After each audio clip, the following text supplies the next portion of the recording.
গতকাল হাসনাত আব্দুল্লাহর উপরে আক্রমণ হয়েছে। হাসনাত আব্দুল্লাহ আমাদের এই বিপ্লবের নেতৃত্ব যারা দিয়েছে তরুণরা, তাদের মধ্যে একজন।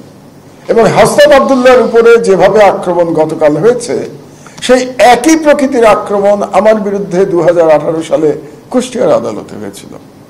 আমারটা আরো বড় আকারে হয়েছিল, সেটা আপনারা সবাই জানেন। আমি নিজের সম্পর্কে খুব বেশি কথা বলতে পছন্দ করি না, আমি ব্যক্তিগত বিষয় নিয়ে আলোচনা করি না বললেই চলে।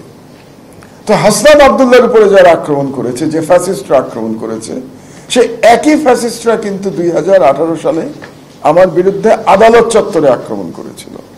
সেদিন আমি প্রাণে বেঁচে গিয়েছিলাম।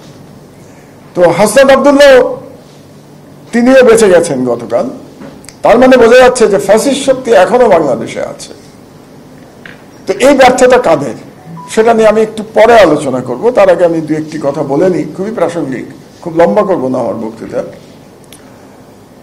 যে সেদিন যে আক্রমণ হয়েছিল আমার উপরে 2018 সালে, সেই আক্রমণের প্রধান নির্দেশদাতা কে ছিলেন? তিনি ছিলেন স্বয়ং শেখ হাসিনা। এবং কেন আমি বলছি, কিভাবে বলছি, তার প্রমাণটা একটু দিয়ে নিই আপনাদেরকে। যখন আমার উপরে আক্রমণ হচ্ছিল, সেদিনও ঘটনা চক্রে আব্দুল্লাহ আমার সঙ্গে ছিলেন। তিনি লাইভ ফেসবুক করছিলেন আমার উপরে আক্রমণের সেই ছবি, যার জন্য সেটা এখনো আপনারা ইউটিউবে দেখতে পান, সেই আক্রমণের দৃশ্য।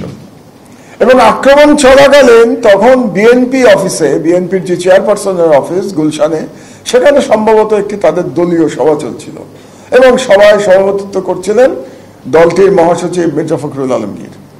তো তাকে বলা হলো যে মাহমুদুর রহমানের জীবন বিপন্ন, আপনি একটু সরকারের সাথে কথা বলে দেখেন যে তাকে অন্তত বাঁচানো যায় কিনা। তিনি তৎকালীন সেই ফ্যাসিস্ট সরকারের স্বরাষ্ট্রমন্ত্রী আসাদুজ্জামান কামালকে ফোন করেছিলেন। ফোন করে তিনি যখন বললেন যে মাহমুদুর রহমানকে কি আপনারা মেরে ফেলবেন আজকে, তাকে তো বাঁচাতে হবে, আসাদুজ্জামান কামালের জবাব ছিল, এখানে আমার কিছু করার নেই, এটা উপরের নির্দেশ। তার মানে হচ্ছে আসাদুজ্জামান কামাল, যিনি ফ্যাসিস্ট সরকারের মন্ত্রী ছিলেন, তিনি স্বীকার করে দিচ্ছেন যে আমার উপরে আক্রমণের নির্দেশদাতা ছিল স্বয়ং শেখ হাসিনা, কাজেই সেখানে আসাদুজ্জামান কামালের কিছু করার নাই। দ্বিতীয় আরেকটা অভিজ্ঞতার কথা বলি আপনাদের জানার জন্য, কারণ ফ্যাসিস্ট শেখ হাসিনার চেহারা চরিত্র জাতি বোঝা উচিত। আমার ধারণা জাতির সব অংশ এখনো বোঝে নাই, যে কারণে আমরা এখনো বক্তব্য দিতে গিয়ে শেখ হাসিনা আমলের সাথে অন্য আমলের তুলনা করি।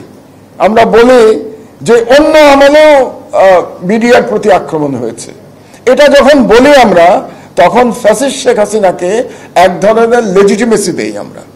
এটা আমাদের স্মরণে রাখা দরকার। শেখ হাসিনার আমলের সঙ্গে কোনো আমলের তুলনা চলে না। এ ব্যাপারে যদি আজও আমরা বুঝে না থাকি, তাহলে আমাদের শিক্ষার এখনো অনেক বাকি আছে, যে আশঙ্কা আসাদ ভাই ব্যক্ত করেছেন।